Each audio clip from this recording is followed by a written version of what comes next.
What's up, addicts? Welcome to the Fantasy Addiction Network. Today we are previewing Week 5 of the XFL, going over all the start sets in the first game on the slate, the game between the Dragons and the Roughnecks. Going to be going over all of the fantasy relevant players in this one, giving you guys as much of an advantage as we can. But hey, if you're new to the channel, make sure you hit that like and subscribe button so that we are up to date on everything that's happening. Supports the channel, really helps me out a lot. So thank you for doing that. Let's get right into the video. Alright guys, as I said, we are breaking down the Dragons and the Roughnecks. This game, highest over-under on the week right now at 46, and the Roughnecks are favored to win this one by 12.5 points. So that is Vegas's way of telling us that they don't give the Dragons any chance in heck of winning this game.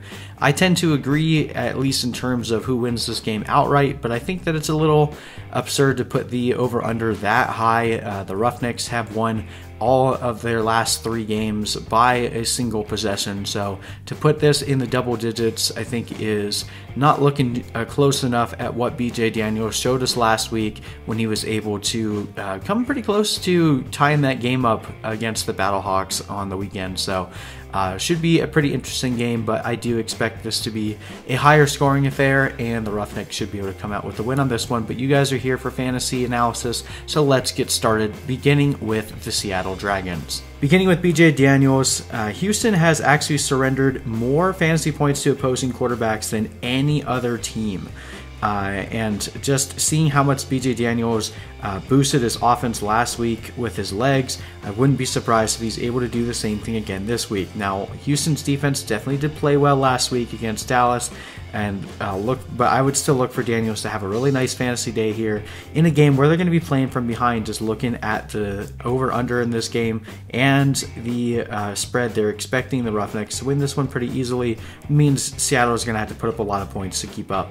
All right, looking at the running backs, the Roughnecks have been pretty solid against opposing running backs.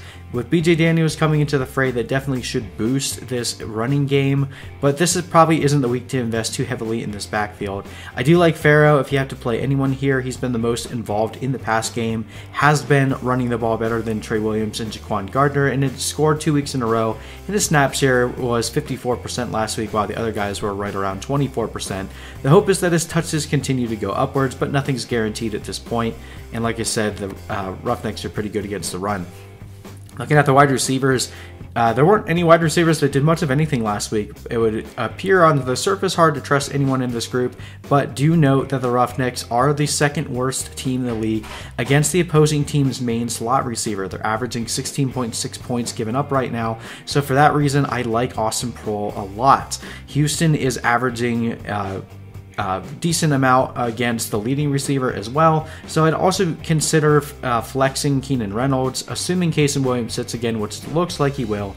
We do have some ambiguity as to who will be the favorite target of BJ Daniels, so definitely take this with a grain of salt, but reading the tea leaves leads me to endorse Austin Proehl as a great start.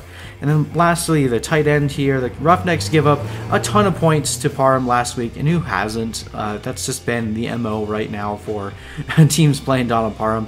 Evan Rodriguez did score BJ Daniels' first touchdown, but it's still hard to endorse someone who hasn't had more than a single catch in a game. So avoiding all the tight ends this week, and there's no way we're going to be playing Seattle's defense against Houston. Okay, jumping over now to the Houston Roughnecks players. Beginning with Philip Walker, he's still playing like an MVP, and with the exception of week 2 where the Dragons faced off against Cornelius and Flowers, who are both pretty inexperienced in that regard, after Aaron Murray was hurt, the Dragons are surrendering the second most points to opposing fantasy quarterbacks. Again, looking at that over-under, there should be a lot of points scored in this game. Philip Walker is going to be your start of the week again. Running back, James Butler is also looking to tick back upwards this game. The Dragons are giving up the 6th most points to opposing running backs, and James Butler still leads the entire XFL in terms of total share of running back carries for their respective team. This should be a high-score game, and Butler's in line for a strong rebound here, and if you stack Butler and Walker, you're going to be guaranteed to be part of every single touchdown that's scored, which there should be a lot of. So that is a contrarian but decent DFS play. Wide receivers, Seattle has been playing well against opposing wide receiver 1 and 2s, but surrendering more points to opposing slot and tight ends. Now, Houston doesn't have a tight end, and other than Rashad Ross, who scored 13 points, they haven't faced a team with a strong alpha receiver. Cam Phillips should easily rebound this week and is a strong start again. Khalil Lewis is dealing with a groin injury, but it does look like he's going to end up playing. It's hard to ignore his target share, but I do think, considering the Dragons are a little bit weaker against the slot, Nick Hawley should actually be a better play, should be involved more considering the weaknesses this team has against the slot. The other guys here, Sammy Coates dealing with an injury, also got Sam Mobley, Blake Jackson, and Raheem Malone. It's kind of like playing Russian roulette. If you want to take a flyer on any of these guys, I still like Mobley, maybe Jackson here. But overall, I'm going to be trying to target guys like Nick Hawley and Cam Phillips this week. One of these last guys could definitely score a touchdown, but it's a massive guess as to who it will be in this run-and-shoot offense that really just prioritizes whoever is open on the given play. And then looking at the Roughnecks defense here, they do give up. They will probably give up a decent amount of points in this game, but it's very hard to ignore the destruction that they caused to Dallas last week.